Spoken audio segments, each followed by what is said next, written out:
Ce matin, nous allons continuer avec le sujet que nous avions commencé par méditer ensemble la semaine dernière, qui est suivre le modèle de Christ pour vivre la gloire de Christ.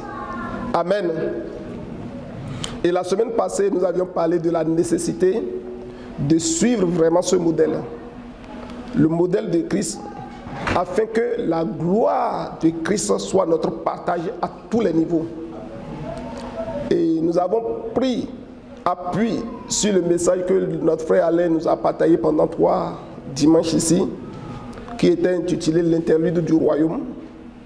Nous avons pris appui sur ce message pour dire que c'est un temps qui est vraiment déterminant dans le plan de la rédemption de notre Seigneur Jésus-Christ pour l'humanité.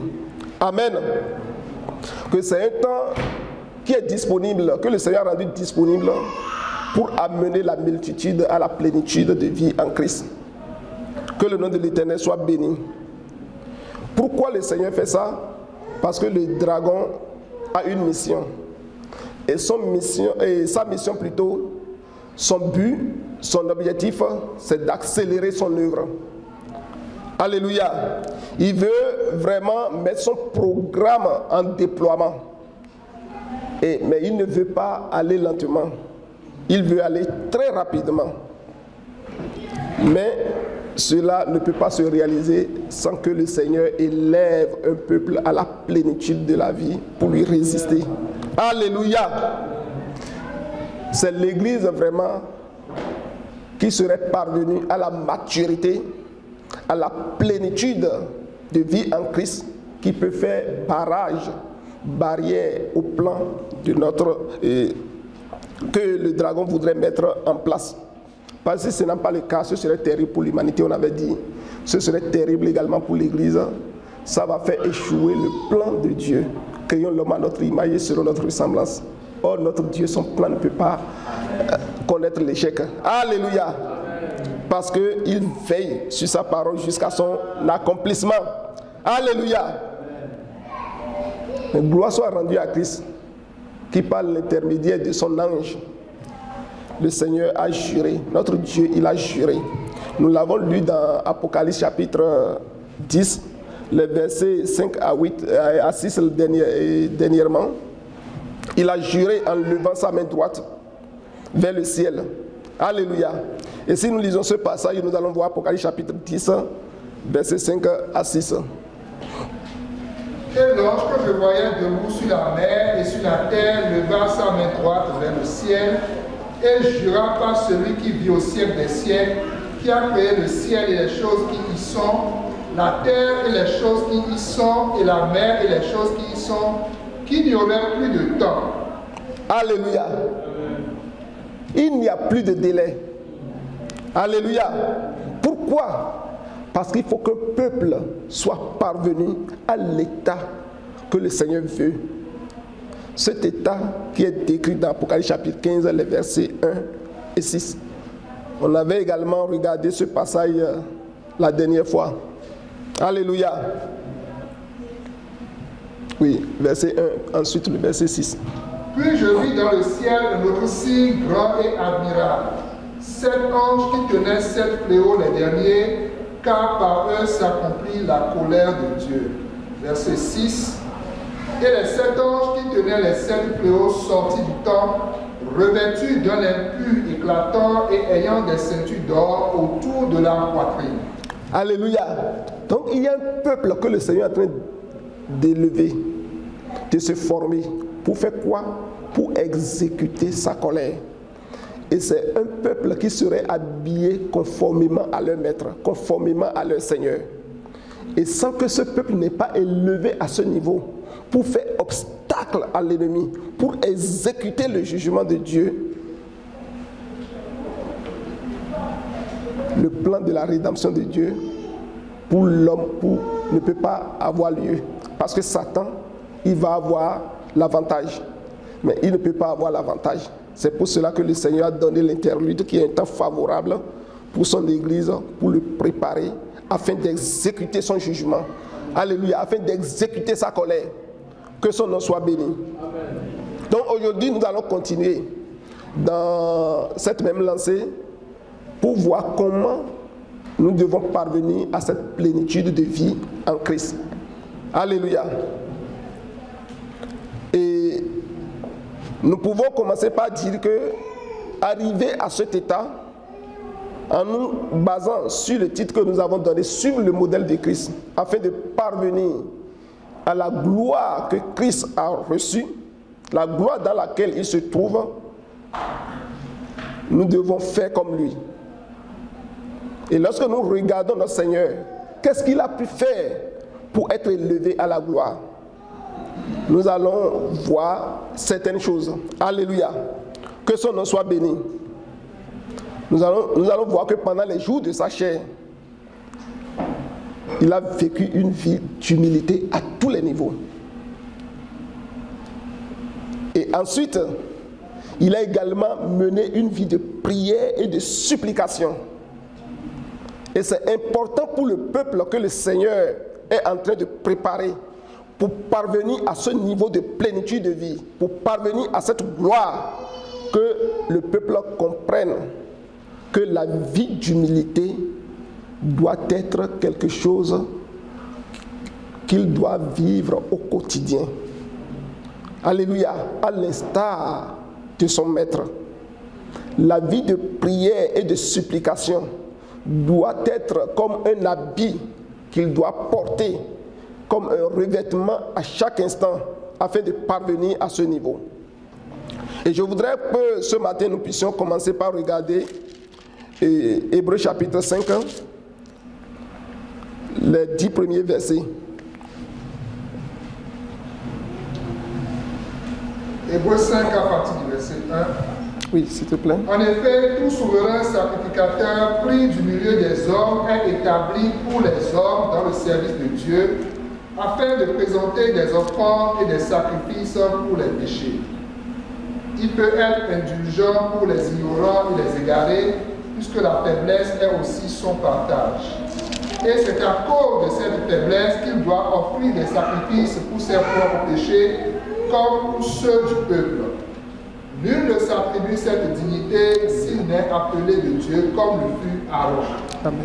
Et Christ ne s'est pas non plus attribué la gloire de devenir souverain sacrificateur, mais il la tient de celui qui lui a dit: tu es mon fils, je t'ai engendré aujourd'hui. Verset 6. Amen. Comme il dit encore ailleurs: tu es sacrificateur pour toujours selon l'ordre de Melchisédek. C'est lui qui, dans les jours de sa chair, ayant présenté avec de grands cris et avec larmes des prières et des supplications à celui qui pouvait le sauver de la mort, et ayant été exaucé à cause de sa piété, a appris, bien qu'il fût fils, l'obéissance par les choses qu'il a souffertes, et qui, après avoir été élevé à la perfection, est devenu pour tous ceux qui lui obéissent l'auteur d'un salut éternel. Verset 10. Dieu l'ayant déclaré souverain sacrificateur selon l'ordre de Melchisédek. Amen. Amen. Lorsque nous regardons attentivement ce récit, nous voyons comment notre Seigneur Jésus-Christ, qui était un homme, à tout point de vue, pendant les jours de sa chair, il est élevé à l'état, il était plutôt élevé à l'état de perfection. Alléluia. À l'état où il était totalement différent des autres hommes de sa génération. Parce qu'il était un homme, pendant qu'il était dans les jours de sa chair sur la terre. C'est important que nous puissions le comprendre. Il était différent des autres sacrificateurs. La Bible, le passage que nous avons lu nous a présenté l'état des autres sacrificateurs. On nous a dit que c'est des sacrificateurs qui étaient remplis de faiblesse. Alléluia. Il y a une faiblesse qui existe en humanité, dans l'humanité. Mais cette faiblesse, on a dit qu'elle ne s'était pas retrouvée en Christ. Les gens peuvent dire que c'est vrai, c'est possible. Pourquoi? Parce qu'il était un Dieu. Amen. Mais nous devons comprendre qu'il n'avait aucune faiblesse. ce n'est pas parce qu'il était un Dieu.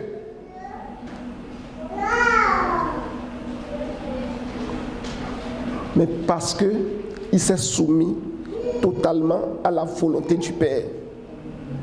Alléluia. Je voudrais que nous puissions regarder le verset 7. Alléluia. Pourquoi il n'y avait pas de faiblesse en lui? Le verset 7 nous l'explique un peu. Alléluia. C'est lui qui, dans les jours de sa chair, ayant présenté avec de grands cris et avec larmes des prières et des supplications à celui qui pouvait le sauver de la mort, et ayant été exaucé à cause de sa piété. Amen. On nous a dit que pendant les jours de sa chair, il a présenté de grands cris avec larmes, des prières et des supplications à celui qui pouvait le sauver de la mort. Et lorsqu'il a fait ça, il a été exaucé à cause de quoi? À cause de sa piété. Alléluia. Donc, si nous regardons bien, il était totalement 100% homme, comme toi, comme moi. Il n'était pas un demi-dieu sur la terre. Comme je l'ai dit tantôt, on pouvait dire, c'est trop facile. C'est un Dieu. Il était Dieu, c'est pour cela qu'il est parvenu à cela. La Bible nous dit qu'il était comme toi et comme moi. Il a participé à la chair et au sang. Et il sait nous comprendre. Parce qu'il sait ce que nous vivons actuellement. Alléluia. C'est ce qui est dit dans le livre d'Hébreux, chapitre 2, verset 14. Donc, il a participé en tout point de vue à la chair et au sang. Il n'était pas un demi-dieu pendant qu'il était dans ses jours sur la terre. Pendant les jours de sa chair sur la terre, il n'était pas un demi-dieu. Il était un homme à part entière. Mais il a été exaucé à cause de sa piété. Parce qu'il s'est attaché à Dieu. Alléluia. Chapitre 2, Hébreux chapitre 2, verset 14, s'il te plaît. Ainsi donc, puisque les enfants participent au sang et à la chair, il a également participé lui-même afin que par la mort, il anéantisse celui qui a la puissance de la mort, c'est-à-dire le diable. Amen. Nous voyons que c'est clair ici. Il a vraiment participé à la chair et au sang. Il n'était pas un Dieu sur la terre. Pendant les jours de sa chair, il était un homme, mais il se soumettait à Dieu et Dieu, au travers de lui, alors se manifestait puissamment. Amen. Et le passage du chapitre d'Hébreux que nous avons lu nous dit que la faiblesse caractérisait les souverains sacrificateurs qui existaient dans l'Ancien Testament. Et cette faiblesse était là parce qu'ils n'étaient pas parfaits. Et ça les empêchait de rentrer dans la plénitude de leur mission. Alléluia. Ça les empêchait d'être parfaits. Mais qu'est-ce que cela représente vraiment? C'est un obstacle pour nous d'atteindre la plénitude de l'image de Christ, la faiblesse qui existe dans l'humanité. Et je voudrais que nous puissions regarder dans Strong un peu ce que le mot faiblesse reflète vraiment, pour mieux comprendre ce que nous sommes en train de dire. Alléluia. Faiblesse dans Strong.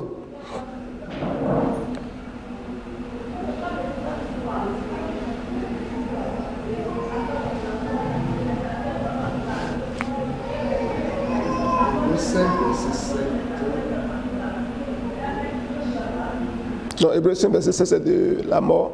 Et le Hébreux chapitre 2 que nous avons lu tout à l'heure.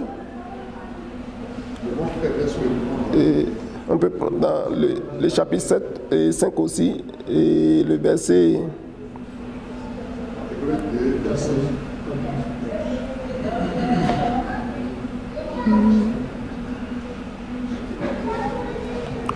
Alléluia.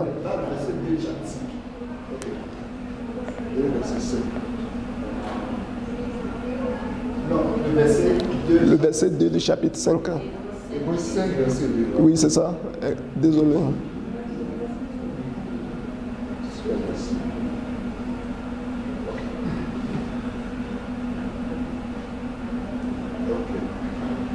Oui. Faiblesse.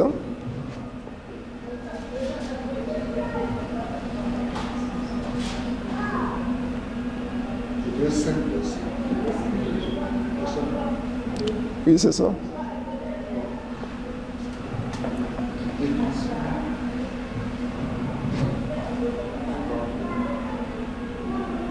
Tu as le numéro du strong. Tu as le numéro. Le numéro strong. Non. Je ne l'ai pas noté. 760. Mais je peux le regarder ici. Tu veux que je le regarde moi-même? Voilà. Asthénia, manque de force, faiblesse, infirmité du corps, fragilité et faiblesse de constitution, faiblesse de santé ou maladie. De l'esprit, manque de force et de capacité nécessaires pour comprendre une chose, pour faire de grandes et glorieuses choses, pour contenir les désirs malsains, pour supporter les épreuves et difficultés. Amen. Donc, cette faiblesse vient empêcher l'homme de supporter les épreuves et les difficultés. Cette faiblesse, c'est comme une infirmité que le corps de l'homme présente, qui est dans le corps de l'homme, qui rend l'homme fragile devant les situations où l'homme ne peut pas faire face aux situations. Amen. L'homme n'a pas la capacité nécessaire à cause de cette force, de cette faiblesse, de faire face aux défis, de faire face aux situations qui se présentent à lui. Alléluia. Et on nous dit également que cela peut contenir des désirs malsains. Parfois, nous avons des désirs malsains qui nous surprennent à cause de quoi? De la faiblesse. On nous dit que cette faiblesse ne se retrouvait pas en Christ. Alléluia. Et lorsque nous regardons ce passage, on nous a dit que pour que le Seigneur Jésus-Christ soit parvenu à l'état où cette faiblesse ne vienne pas marquer sa vie, il a présenté à celui qui pouvait le sauver de la mort des cris, des pleurs, des gémissements. Dans le chapitre 5, verset 7, je pense. Hébreux chapitre 5, verset 7. Amen. Pendant qu'il était dans les jours de sa chair, comme homme, comme toi et moi, c'est ce qu'il a fait. Oui, tu peux nous lire ça s'il te plaît, mon frère. C'est lui qui, dans les jours de sa chair, ayant présenté avec de grands cris et avec larmes des supplications, des prières, des supplications à celui qui pouvait le sauver de la mort, et ayant été exaucé à cause de sa piété. Amen. Ici, on a dit que il a présenté avec l'âme des prières et des supplications à celui qui pouvait le sauver de la mort. Et il a été exaucé. S'il a été exaucé, ça veut dire qu'il n'a pas connu la mort. Parce que pourquoi il a présenté des prières et des supplications à Dieu? On dit à cause de la mort. Parce que Dieu pouvait le sauver de la mort. Il a présenté des prières et des supplications à Dieu pour ne pas connaître ça. Mais les Écritures nous ont montré que la mort physique, il a connu cela. Ou bien, Christ était mort à la croix, n'est-ce pas, conformément aux Écritures. Mais on nous dit que pour ne pas connaître la mort, il a présenté à Dieu avec l'âme des prières et des supplications. On peut se demander alors de quelle mort il s'agit. Alléluia. On nous parle ici concrètement de quelle mort. S'il a connu la mort sur la croix, c'est de quelle mort il s'agit ici. Alléluia. Est-ce qu'on se comprend bien? Amen. Alléluia. Donc ce n'est pas de la mort sur la croix qu'on est en train de parler ici. Alléluia. Le plan de Dieu ne peut pas échouer. Alléluia. Et je voudrais que nous puissions regarder Psaume chapitre 22, le verset 1er. Alléluia.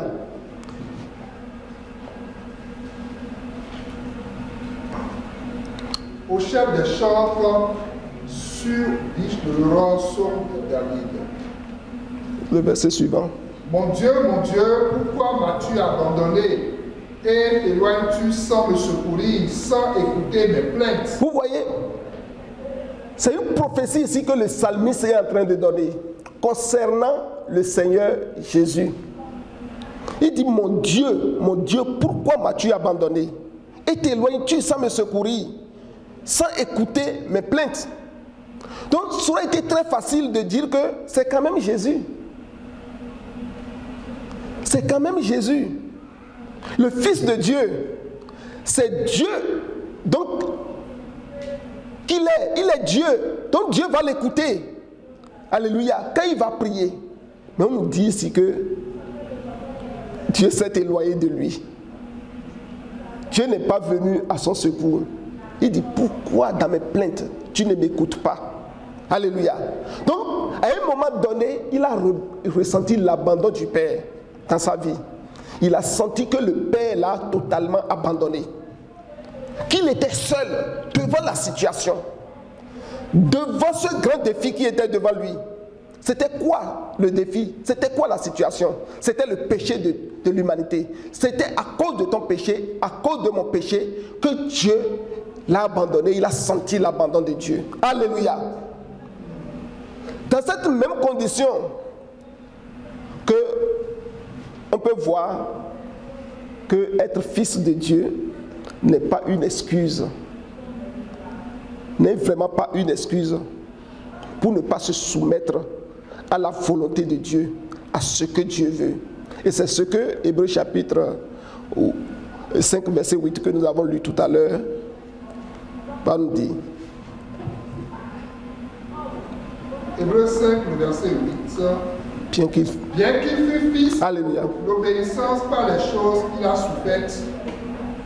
Vous voyez, on dit bien qu'il fût fils. Il s'est soumis au Père. Il a été obéissant au Père dans les situations, dans les difficultés où il a senti l'abandon du Père. Il s'était soumis à ça. Ça montre vraiment l'humilité, l'abandon total devant la situation. Que c'est la volonté du Père qui passe au détriment de sa volonté, même si il doit en souffrir durement. Il y a un peuple qui comprend ça, que ce modèle s'applique à lui et qu'il doit vivre ce modèle pour être élevé à la gloire. Amen. Que le nom de l'Éternel soit béni. Donc, pour gagner la confiance du Père, il a compris que même s'il était fils et il était couronné de gloire et d'honneur de tout, qu'il a abandonné cette gloire, il a pris la condition humaine. Il doit se soumettre en tant qu'homme sur la terre à la volonté du Père pour gagner la confiance de son Père. Alléluia. Pour gagner la confiance, il doit mener une vie d'obéissance, d'humilité, de soumission à Dieu. Et nous en avons besoin. Pendant le temps de l'interlude, le Seigneur veut que nous puissions comprendre cela. Alléluia. Que le nom de l'Éternel soit béni. Alléluia. Donc il s'est totalement humilié. Que le nom de l'Éternel soit béni. Il a appris à souffrir. Nous devons apprendre à être humbles, chers frères et sœurs. Nous devons apprendre à être humbles. Jésus a été humble et nous voulons suivre son modèle. Dans les souffrances, dans les difficultés, dans les situations où même il ressent le rejet du Père, l'abandon du Père, il s'humiliait et se soumettait. Est-ce qu'aujourd'hui, j'arrive à le faire parce que je veux suivre son modèle? Est-ce que tu arrives à le faire? Je pense que c'est difficile pour nous aujourd'hui de vraiment faire cela. Que le Seigneur nous aide, que le Seigneur t'aide et que le Seigneur m'aide au nom puissant de Jésus-Christ de Nazareth. Alléluia. Aujourd'hui, si quelqu'un t'insulte, tu te fâches très facilement. Alléluia. Si quelqu'un te manque de respect, tu vois que c'est inadmissible. Ça ne peut pas se passer. Mais on a vu notre Seigneur Jésus-Christ, comment on a craché sur lui, comment on lui a donné des soufflets sans cause. Alléluia. Le souverain sacrificateur, même qui a examiné son cas, dit que je ne trouve en lui aucune faute qui peut faire en sorte que celui-là, on va le condamner. Mais le peuple a dit que c'est ce que nous voulons sa condamnation. Alléluia, nous voulons qu'il soit crucifié. Et sans cause, il est jeté en pâture. Et ils ont commencé par le maltraiter. La Bible dit qu'il n'a pas ouvert la bouche pour maudire Dieu, pour insulter ceux qui étaient en train de faire ça. Il s'est soumis comme une brebis. Qu'on amène quoi à l'abattoir, la Bible a dit. Cette vie d'humilité, est-ce que nous l'avons? Cette vie de soumission à Dieu dans les souffrances, pourquoi il le faisait? Parce qu'il sait que le plan de Dieu ne peut pas échouer. L'objectif de Dieu ne peut pas échouer. Si ce n'est pas là que ça doit passer, pour que Dieu atteigne ses buts, ses objectifs, il va se soumettre, il va s'humilier à ça. Alléluia. Que le nom de l'Éternel soit béni. Alléluia. Un des ministères, en nous parlant un jour, a parlé de M. Gado.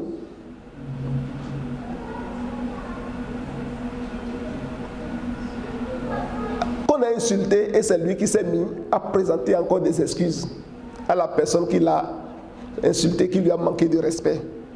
Pour dire que c'est comme ça qu'on peut grandir dans la foi. On peut gravir la marche pour atteindre la stabilité, la plénitude de vie en Christ. Alléluia. Est-ce que nous pouvons le faire? Le Seigneur a besoin d'un peuple qui va venir à cet état-là. Alléluia. C'est ce que le Seigneur te demande et c'est ce que le Seigneur me demande. Je voudrais que nous puissions lire Matthieu chapitre 26, les versets 65 à 68.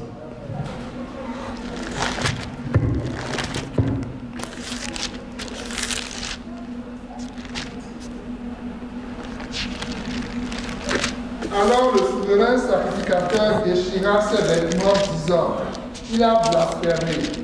Qu'avons-nous encore besoin de témoins? Voici, vous venez d'entendre son blasphème. Que vous en semble?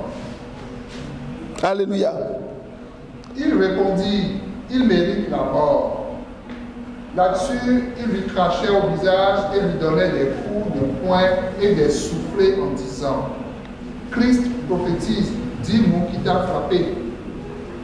Vous voyez, ici on n'a trouvé rien de mal en lui. Mais parce qu'il a répondu au souverain sacrificateur, on dit qu'il a blasphémé. Et que c'est quelqu'un qui mérite la mort. Et on dit que là-dessus, les gens commençaient par cracher sur lui. Alléluia. Les gens commençaient par lui donner des soufflets. Les gens commençaient par se moquer de lui. On dit, mais tu as dit que tu es un prophète. Quelqu'un vient de te frapper. Quelqu'un vient de te gifler. Dis-nous son nom. Oui, tu es un prophète, tu as dit non. Dis-nous son nom. On saura que tu es vraiment un prophète de Dieu. Vous voyez cet affront? La Bible dit que devant cette situation, il s'est tué. Il n'a rien fait. En tant que fils de Dieu dans la chair, Dieu manifesté dans la chair, et il a pris la condition de l'homme, et il était comme toi et comme moi. Il pouvait mettre fin à tout cela pour dire que je suis Dieu. Mais il s'est comporté comme un homme qui peut subir la douleur, qui peut subir du moins les souffrances, le mépris, l'abandon. Et il n'a pas mis fin à cela, il s'est tué. Il a supporté cela. Alléluia. Tu es prophète, dis-nous qui t'a giflé. Que le nom de l'Éternel soit béni. Nous allons lire Ésaïe chapitre 53.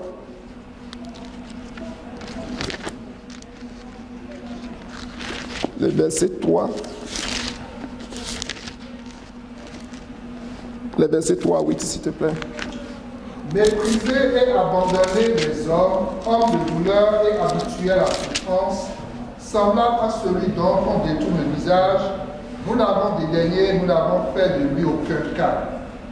Cependant, ce sont nos souffrances qu'il a portées, C'est de nos douleurs qu'il s'est chargé et nous l'avons considéré comme puni, frappé de Dieu et humilié. Mais il était blessé pour nos péchés, brisé pour nos iniquités. Le châtiment qui nous donne la paix est tombé sur lui et c'est par ses meurtrissures que nous sommes guéris. Amen. Il a été méprisé, abandonné, homme de douleur. Et il est habitué à la souffrance.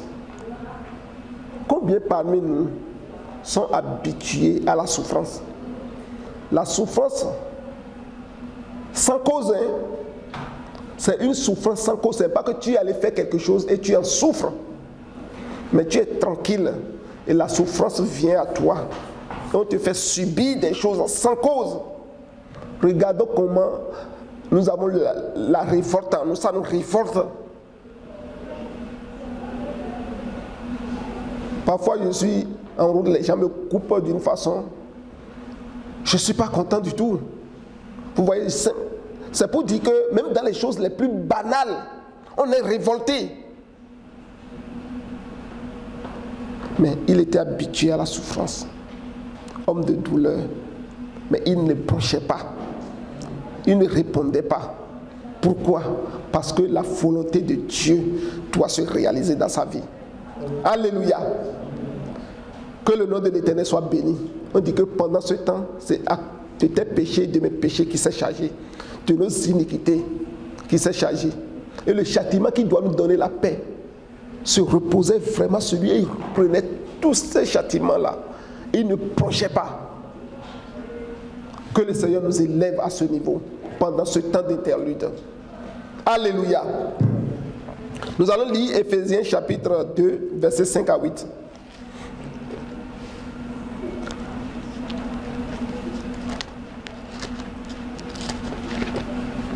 Nous qui étions morts par nos offenses, nous a rendus à la vie avec Christ. C'est par grâce que vous êtes sauvés. Quel passage il avait dit? Éphésiens 2, versets 5 à 8. C'est plutôt Philippiens chapitre 2, versets 5 à 8, s'il te plaît. Philippiens 2, versets 5 à 8. Ayez en vous les sentiments qui étaient en Jésus-Christ, lequel, existant en forme de Dieu, n'a point regardé comme une proie à arracher d'être égal avec Dieu, mais s'est dépouillé lui-même en prenant une forme de serviteur, en devenant semblable aux hommes et ayant paru comme un simple homme. Il s'est humilié lui-même, se rendant obéissant jusqu'à la mort, même jusqu'à la mort de la croix. Alléluia. Vous voyez ici, on a dit que les sentiments qui étaient en Jésus-Christ là, pendant ce temps d'interlude où le Seigneur a donné une fenêtre de temps pour préparer son peuple, pendant ce temps, ces sentiments doivent faire l'objet de notre recherche, de nos aspirations. Quels étaient les sentiments qui étaient en Jésus-Christ? Le passage a commencé par nous décliner un peu ces sentiments. Alléluia. On dit qu'il existait en forme de Dieu, mais il n'a point regardé. Mais il n'a point regardé comme une proie à arracher d'être égal à Dieu. Le fait qu'il était Dieu, il a pris la chair, il est venu. Et les gens le méprisaient. Les gens n'avaient point d'égard pour lui. Ils me disaient, mais pourtant, je suis Dieu et j'ai pris la condition de l'homme. Je pouvais me venger, je pouvais répliquer, je pouvais mettre fin aux situations. Mais la Bible dit qu'il n'a pas regardé ça. Il s'humiliait. Il laissait faire les choses. Pourquoi? Parce qu'il a un objectif à atteindre. Alléluia. On dit, il s'est dépouillé totalement. Ça veut dire que tout ce qui est divinité en lui, il s'est dépouillé. Il a abandonné ce privilège, cette gloire de Dieu qui était en lui. Il a abandonné totalement cela. Il s'est dépouillé. Et il a pris la forme de qui? D'un serviteur. Un serviteur, on le commande et il ne bronche pas. Il fait la volonté de son maître. Donc, il s'est dit, Seigneur, tout ce que Dieu veut, en tant que lui, étant dans la chair, tout ce que Dieu veut qu'il fasse, c'est ça qu'il fait. C'est pour cela qu'il s'est comporté comme un serviteur. Il n'a point de volonté désormais par lui-même. Alléluia. Et la Bible a dit qu'il est devenu semblable aux hommes. C'est pour ça que tout à l'heure je disais que pendant les jours de sa chair, il était un homme à part entière, comme toi et comme moi, parce qu'il a participé à la chair et au sang. Il est devenu semblable à tout point de vue aux hommes. Pourquoi? Parce qu'il s'est déjà dépouillé de sa gloire, de sa divinité. Alléluia, de sa nature divine. Alléluia. Et la Bible dit qu'il s'est humilié, se rendant obéissant jusqu'à la mort. La mort de ne pas faire la volonté de Dieu. C'est de cette mort qu'il s'agit. Jusqu'à la mort de ne pas faire la volonté de Dieu, il a supplié Dieu pour que Dieu le délivre de cette mort. Mais la mort de la croix, il a connu cela pour que l'objectif et la volonté de Dieu, le but de Dieu, le projet de Dieu puisse être atteint. Que le nom de l'Éternel soit béni. Alléluia. Parce qu'il est rendu obéissant à Dieu jusqu'à la mort. Et ici, on parle ici de la mort de la croix. Alléluia. Que le nom de l'Éternel soit béni. Nous allons lire également Proverbe 23 et 29, verset 23. Proverbe 29, verset 23.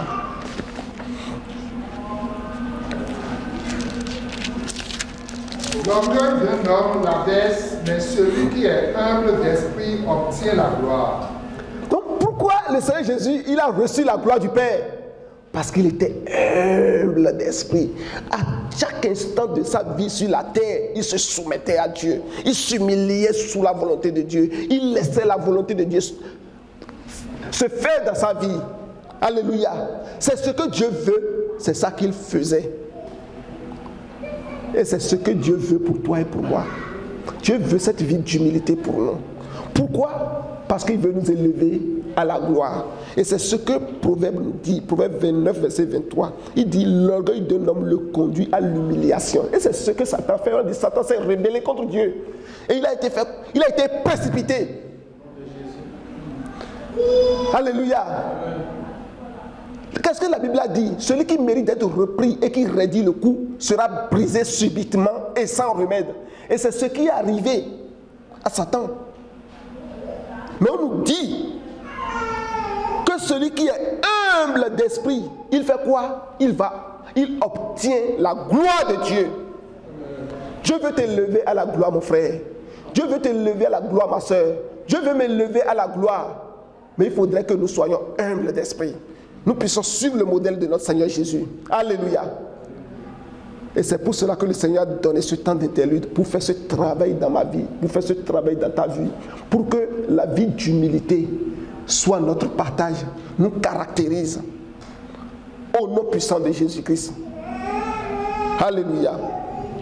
Nous allons lire également Proverbe 22, chapitre 22, verset 4. Le fruit de l'humilité, c'est de la crainte de l'Éternel, c'est la richesse, la gloire et la vie. Vous voyez, on dit, celui qui est humble a pour fruit la crainte de l'Éternel. La crainte de l'Éternel, ce n'est pas d'avoir peur et de trembler. La crainte de l'Éternel, c'est quoi Dieu veut que je fasse? Est-ce qu'à chaque moment on se questionne, est-ce que je fais la volonté de Dieu? Est-ce que ce que je suis en train de faire, ça rentre dans les objectifs de Dieu? Ça rentre dans ses buts, dans ses plans pour moi, pour ma maison, pour son église, pour l'humanité? Alléluia. On dit quand on est humble d'esprit, c'est ce qu'on a comme fruit. Alléluia. Que le nom de l'Éternel soit béni. C'est ce qui vient caractériser cet homme. Et cet homme devient riche en Christ. La richesse le caractérise. Alléluia. Ça veut dire quoi? Il commence par cristalliser l'image de Dieu, la ressemblance de Dieu. Il devient riche dans les attributs de Dieu. C'est de cette richesse qu'il s'agit et non de la richesse terrestre. Celui qui est humble obtient une telle richesse. Alléluia. On nous dit que Dieu l'élève à la gloire. Et Dieu lui donne la vie en abondance. Et le Seigneur Jésus, pendant les jours de sa chair, parce qu'il s'est montré humble, parce qu'à Dieu, il a pu recevoir toutes ces choses du Père. Et il est levé au-dessus de toutes choses. Est-ce que tu veux être levé comme lui au-dessus de toutes choses? Tu dois aimer la vie d'humilité comme ton maître, comme ton Seigneur, au nom puissant de Jésus-Christ. Donc, les différents passages que nous venons de regarder ensemble, de lire, nous montrent que il faut quelque chose de spécial que nous puissions avoir en lui. Et cette chose se retrouvait dans notre Seigneur Jésus-Christ lorsque nous scrutons, nous examinons sa vie. C'est l'humilité. Alléluia. Nous devons avoir cela pour qu'un homme puisse être élevé comme le Seigneur Jésus-Christ à l'état glorieux. Alléluia. À l'état de la plénitude de vie. Que le nom de l'Éternel soit béni.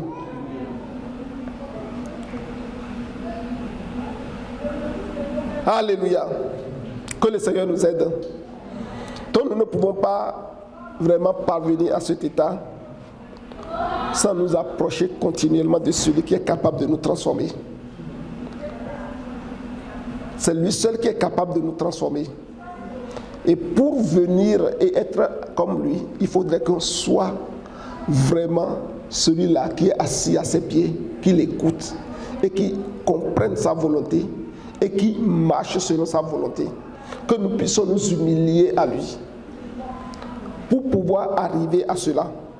Pour que cette transformation que le Seigneur veut, pendant ces jours d'interlude, pendant ce temps d'interlude, cette transformation intérieure puisse opérer en chacun de nous, au nom puissant de Jésus-Christ de Nazareth. Alléluia. Qu'est-ce que la Bible nous dit? La Bible nous dit que nous ne pouvons pas plonger nos regards dans la loi parfaite. La loi qui est la loi de liberté, qui est la parole de Dieu, qui peut nous transformer sans être transformé. Alléluia. Sinon, si on n'est pas transformé, ça veut dire qu'on aurait oublié ce que nous avons reçu de cette loi-là. Alléluia. Ça veut dire que nous avons oublié cela. Nous n'avons pas fait cas de cela dans notre vie. Mais si vraiment nous plongeons nos regards là-dedans, nous devons connaître cette transformation. Parce que c'est seulement lui qui peut nous sauver, sauver nos âmes, nous sauver parfaitement. Que son nom soit béni. Et elle peut vraiment nous sauver, cette loi. C'est seulement cette loi qui peut te sauver, qui peut me sauver. Au nom puissant de Jésus-Christ, si nous appliquons à la mettre en pratique. Alléluia. Et nous allons aborder le second point, qui est sa vie de prière et de supplication. Amen. Alléluia. Pendant les jours de sa chair. Que le nom de l'Éternel soit béni. Et la vie de prière et de supplication de notre Seigneur Jésus-Christ devrait nous édifier à différents points. Alléluia. Je voudrais que nous puissions lire à nouveau le passage d'Hébreux chapitre 5 que nous avions lu. Mais on va lire cette fois les versets 7 à 10. Et ensuite on va lire le livre de Marc chapitre 1, verset 35. C'est lui qui, dans les jours de sa chair, ayant présenté avec de grands cris et avec larmes des prières et des supplications à celui qui pouvait le sauver de la mort, et ayant été exaucé à cause de sa piété, a appris, bien qu'il fût fils, l'obéissance par les souffrances qu'il a souffertes, et qui, après avoir été élevé à la perfection, est devenu pour tous ceux qui lui obéissent l'auteur d'un salut éternel, Dieu l'ayant déclaré souverain sacrificateur selon l'ordre de Melchisédek. Amen. On dit que pendant les jours de sa chair, il présentait à Dieu chaque fois, à chaque instant, des prières et des supplications. Ça veut dire qu'il menait cette vie le caractérisait. Pendant les jours de sa chair, il présentait à Dieu avec grands cris, avec de grands cris. Alléluia. Et avec l'âme, parfois il pleure à chaudes larmes. alors qu'il présentait ses prières et supplications à Dieu. Et on dit que il a appris l'obéissance à travers les situations, les souffrances qu'il était. Il a montré à Dieu qu'il devait se soumettre, qu'il devait obéir.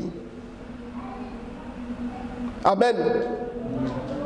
Et cela, nous devons comprendre cela. Lorsque les situations se présentent, est-ce que nous arrivons à montrer cette vie d'obéissance à Dieu, de soumission à Dieu?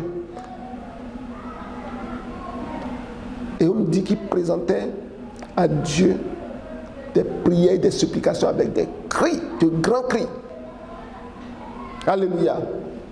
Et à cause de cela, il a été exaucé. Nous allons lire Marc chapitre 1, verset 35. Vers le matin, pendant qu'il faisait encore très sombre, il se leva et sortit pour aller dans un lieu désert où il pria. Amen. Pendant qu'il faisait encore très sombre, le Seigneur Jésus se levait et allait dans un lieu où il n'y avait personne. Et il se mettait à prier. Et il priait avec des cris, avec des larmes, avec des supplications. On dit, c'est ce qu'il faisait. Alléluia. Donc, il sacrifiait ce qui était important pour le commun des hommes, c'est-à-dire le sommeil. Mais c'est combien de fois le sommeil est important pour moi, par exemple. La Bible nous dit qu'il sacrifiait cela. Et pendant que la nuit était encore épaisse, lui, il pouvait dire, je ne dors pas. Je dois me lever, je dois aller prier. Pourquoi? Parce qu'il était dans la chair comme toi et moi.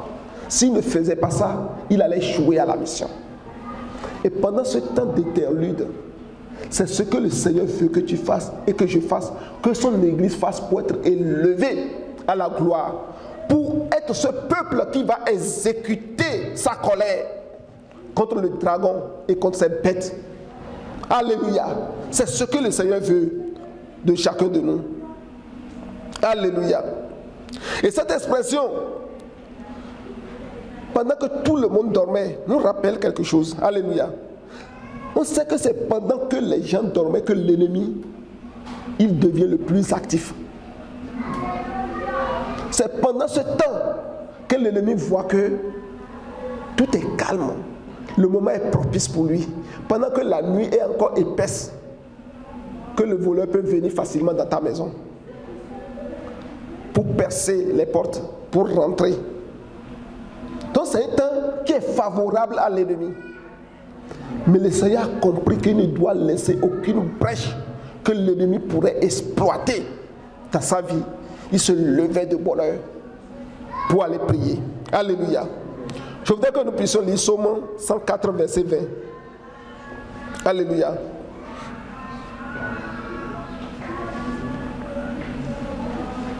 Psaume 104, verset 20.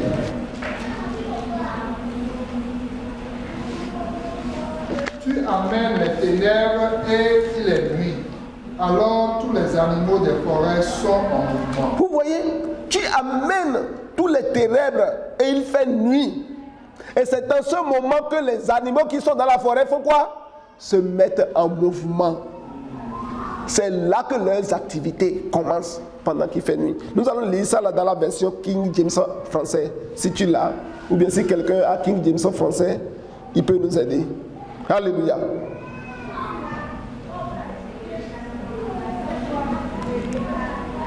Là-bas, on a dit les animaux de la forêt, on les a traduits par les bêtes.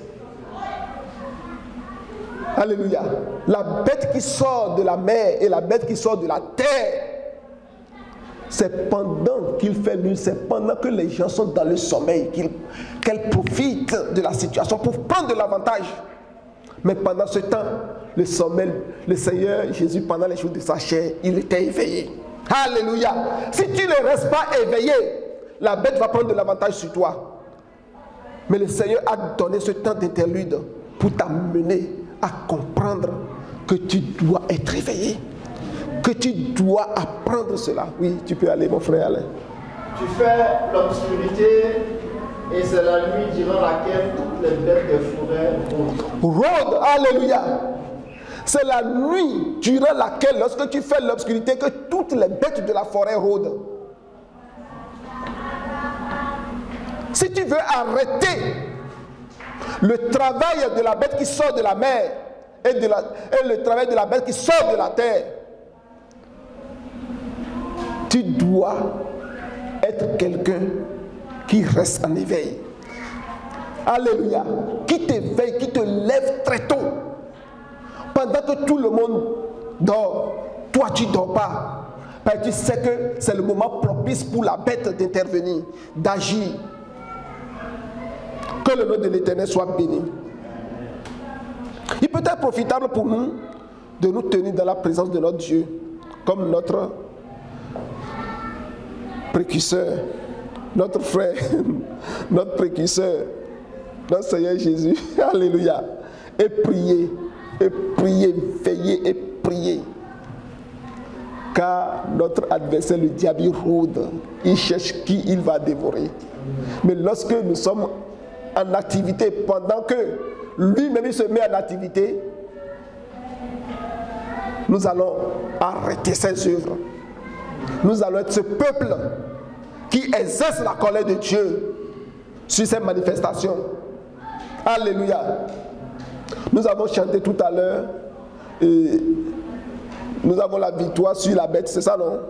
La victoire sur son image, la victoire sur sa marque et la victoire sur le nombre de son nom. Et nous disons, grandes et admirables sont tes œuvres. Mais tu ne peux pas arriver à chanter cela, à cet état de victoire, si pendant que la bête est en activité, toi tu dors. Alléluia. Pendant qu'elle est en activité, tu dois être en activité parce que tu connais ses plans, tu connais ses desseins, tu connais ses objectifs. Et tu arrêtes son œuvre. Tu fais barrage, obstacle à son œuvre au nom puissant de Jésus-Christ de Nazareth. Nous allons lire Luc chapitre 22, verset 39 à 44, s'il te plaît. Alléluia.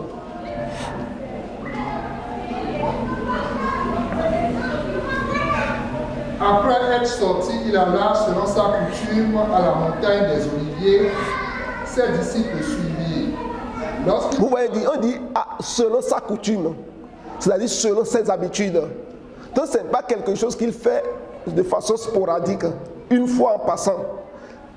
Ce sont ses habitudes. Ce qu'on est en train de nous dire, c'est les habitudes de notre Seigneur Jésus pendant les jours de sa chair, pendant qu'il était comme toi, pendant qu'il était comme moi. Et nous voulons suivre son modèle pour rentrer dans sa gloire. Donc nous devons alors cultiver les habitudes qu'il avait. Alléluia. Lorsqu'il fut arrivé dans ce lieu, il leur dit, priez afin que vous ne tombiez pas en tentation. Puis il s'éloigna d'eux à la distance d'environ un jet de pierre et s'étant mis à genoux, il pria, disant, Père, si tu voulais éloigner de moi cette coupe, toutefois que ma volonté ne se passe pas, mais la tienne. Alléluia. Nous voyons, il a demandé à ses disciples de prier pour ne pas entrer en tentation. Mais eux, ils ne l'ont pas fait. Mais on a dit, selon ses habitudes, il a commencé par prier. Alléluia. Il a commencé par prier. Il était en agonie. Il était vraiment en agonie dans sa prière. Il criait, il suppliait Dieu. Il demandait seulement que la volonté de Dieu soit faite. Dans la prière, il manifestait la soumission, l'humilité totalement devant la volonté de Dieu. Alléluia. Il priait. Il priait instamment. Et on nous dit que même la sueur qui sortait de son corps est devenue du sang. Il faut continuer la prière et la lecture, s'il te plaît, mon frère. Disant, Père, si tu voulais éloigner de moi cette coupe, toutefois que ma volonté ne se fasse pas, mais la tienne. Alors un ange lui apparut du ciel pour le fortifier. Étant en agonie, il priait plus instamment, et sa sueur devait comme des grumeaux de sang qui tombaient à terre. Vous voyez comment un homme peut être en train de prier jusqu'à ce que la sueur qui sort de son corps est transformée en sang. Ça veut dire que cette prière est une prière chaude. Cette prière est une prière forte. Cette prière est une prière sérieuse. Une prière où vraiment toute son âme, tout son esprit, tout son corps vivait vraiment ce qu'il faisait. Et on disait qu'il le faisait quoi? Conformément à ses habitudes. Donc ce n'est pas une seule fois qu'il l'a fait. Il le faisait conformément à ses habitudes. Que le Seigneur vraiment nous apprenne cela. Que cela soit nos habitudes au nom puissant de Jésus-Christ. Alléluia. Il était en agonie. Que cette agonie naisse en toi. Que cette agonie naisse en moi. Que cette façon de se mettre à prier et à s'abandonner totalement jusqu'à ce que vraiment la volonté de Dieu soit parfaitement accomplie en nous, nous caractérise au nom puissant de Jésus-Christ de Nazareth. Alléluia. Sa sueur est devenue du sang, des grumeaux de sang. Alléluia. Lorsque nous regardons le mot agonie dans Strong, c'est le verset 44. Alléluia. Ça veut dire lutte pour la victoire. Il luttait pour ne point échouer. Il doit obtenir la victoire. Amen. Il était agonisant, il était dans une lutte dans sa prière. Donc ce n'est pas une prière, n'importe quelle prière que le Seigneur Jésus dit conformément à ses habitudes. Ça veut dire que toutes ces prières sont des prières où il lutte pour avoir la victoire sur la situation. La victoire sur tout ce qui se présente comme défi, qui va l'amener à échouer dans le plan de Dieu. Il dit jamais. Et Dieu l'a sauvé de cette mort, de ne pas faire sa volonté. Alléluia. Agonia, une lutte pour la victoire, exercice de gymnastique, émotion et sévère lutte mentale, angoisse. Agonie. Alléluia. Vous voyez? Est-ce que tu luttes pour avoir la victoire, toi? Est-ce que je lutte pour avoir la victoire? Est-ce que l'église du Seigneur lutte aujourd'hui pour avoir la victoire? Est-ce que nous rentrons dans l'agonie? Que cette agonie naisse en toi. Que cette agonie naisse en moi. Naisse en chacun de nous. Pendant ce temps d'interlude, que nous soyons des hommes qui sont constamment en agonie. Pourquoi? Parce que la victoire doit nous caractériser à tout point de vue. La Bible a dit qu'il n'a échoué dans aucune situation, il n'a échoué. Pourquoi? Parce qu'il agonisait tout le temps. Il luttait tout le temps pour que la victoire lui soit accordée. Alléluia. Et la Bible a dit qu'il a obtenu la victoire. Il a été levé au-dessus de toute autorité, au-dessus de toute domination, au-dessus de tout ce qui peut avoir un nom, dans les cieux, sur la terre et sous la terre. Et il est assis en position d'autorité sur toutes choses. C'est à cette gloire qu'il veut t'amener. Il a été couronné de gloire et de magnificence. C'est à cette gloire qu'il veut t'amener. Et pour que tu sois élevé à cette gloire, en plus du fait que tu t'humilies devant Dieu, tu te soumets à la volonté de Dieu, que tu luttes constamment pour la victoire, que tu agonises constamment, que tu sois constamment en agonie, au nom puissant de Jésus-Christ. Il était en agonie tout le temps. Alléluia. Oh, que cette agonie, de vaincre la faiblesse de cette chair, nous habite, nous anime. On a dit qu'à cause de cette faiblesse, les souverains sacrificateurs qui existaient dans l'Ancien Testament ne pouvaient pas être parvenus à la perfection. Mais pourtant, ils étaient dans l'exercice de la fonction de Dieu. Mais ils ne pouvaient pas, à cause de la faiblesse de la chair. Mais lui, pendant les jours de sa chair, il a vaincu cette faiblesse. Il est rentré alors au-dessus du voile. Une fois pour toutes, il a ouvert le chemin pour toi. Donc si tu agonises comme lui, tu te soumets à Dieu, tu t'humilies devant Dieu et tu fais la volonté de Dieu et tu agonises, tu luttes pour la victoire, le Seigneur va t'élever comme il a élevé au nom puissant de Jésus-Christ de Nazareth. Alléluia. Que le nom de l'Éternel soit béni. Il est certain que lorsque nous faisons un exercice physique et nous le faisons pendant 1-2 minutes, nous ne transpirons pas encore bien. Mais lorsque nous continuons et nous nous efforçons à continuer, le frère Memel peut en savoir quelque chose. Pour ceux qui vont au gym, comme le frère Alain,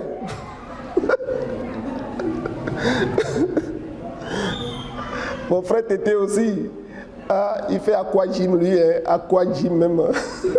C'est dans l'eau même qu'il le fait. Pour dire que l'effort est encore double. Amen. Quand tu commences au début, tu n'as pas encore de sueur. Ou bien la sueur sort à peine. Mais plus tu progresses, la sueur commence par venir de façon abondante. Et on nous dit ici que le Seigneur était dans cette lutte pour la victoire. Il était en agonie jusqu'à ce que sa sueur forme des gouttes de sang. Regardons l'endurance qu'il a eue, la persévérance. Donc ça témoigne de la persévérance, ça témoigne de l'endurance dans cette bataille-là, dans cette lutte pour avoir la victoire. Est-ce que tu as de l'endurance dans ta lutte? Ou bien tu commences la lutte et tu abandonnes? Est-ce que tu as cette persévérance? Que cette persévérance nous caractérise. C'est ce que cela montre. Si la sueur s'est transformée en grumeaux de sang, ça montre la persévérance, ça montre l'endurance, ça montre que c'est un effort continu, soutenu. Que cela soit notre bataille au nom puissant de Jésus-Christ pendant ce temps d'interlude. Alléluia. Et on dit qu'il priait avec insistance. Il insistait, ça veut dire qu'il répétait, il refait les mêmes choses. Il reprenait, il revenait sur la situation pour dire, je dois avoir la victoire. La victoire doit être mon partage.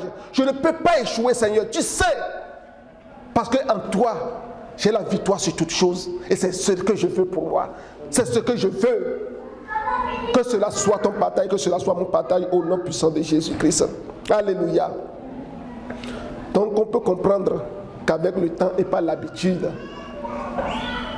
les bonnes habitudes qui caractérisent notre Seigneur Jésus-Christ peuvent s'installer en nous. La vie d'humilité, la vie de soumission et la vie de prière et de supplication pour avoir la victoire sur toutes choses, pour être ce peuple qui peut être capable de combattre le dragon. Que le Seigneur te bénisse, que le Seigneur me bénisse et qu'il fasse naître en nous cette agonie, ce désir de lutter pour la victoire et de surmonter totalement la faiblesse de la chair. Au nom de Jésus-Christ, qui nous exauce à cause de notre piété, parce qu'il a exaucé le Seigneur Jésus à cause de sa piété. Alors que tu es dans l'humilité, dans la soumission à Dieu, tu es dans l'agonie, que le Seigneur t'exauce et t'élève à la gloire, comme il a exaucé notre Seigneur Jésus-Christ et il a élevé à la gloire. Que le nom de l'Éternel soit béni. Nous allons nous arrêter là. Nous allons prier pour répondre au message. Alléluia.